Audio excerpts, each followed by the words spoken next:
Good evening. Just want to touch base, offer a quick reflection on the readings for today, and kind of tie it into where we are at the moment. I'm just trying to keep lines of communication open and journey together with all of you as we continue these new realities. And so, in today's gospel, we encounter a story that is fairly common throughout the gospel narratives. Somebody comes to Jesus looking for healing, not for themselves, but for a loved one in this particular case. And it is a story that repeats itself time and time again.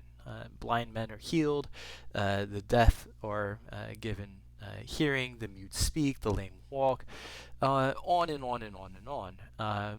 What is particularly interesting in this case, and what drew my attention today, is the fact that there's a man, he's obviously very wealthy, he comes to see Jesus, and it's one of the few accountings of a miracle occurring where the person that receives the healing is neither present at the moment, nor does Jesus go and visit him.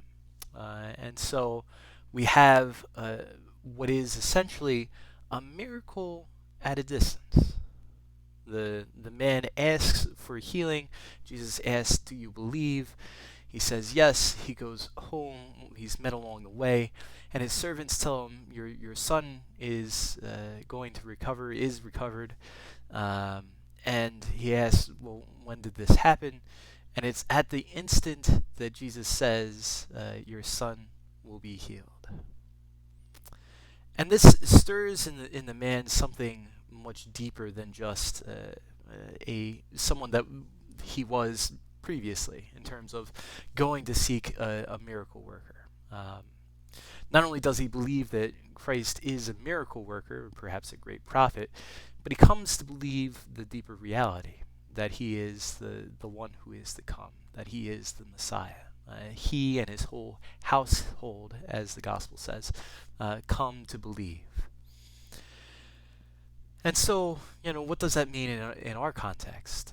Well, there's a lot of distance at the moment, right? We're looking for miracles at a distance. And it especially happens, or we are invited to see it happen when it comes to the Eucharist.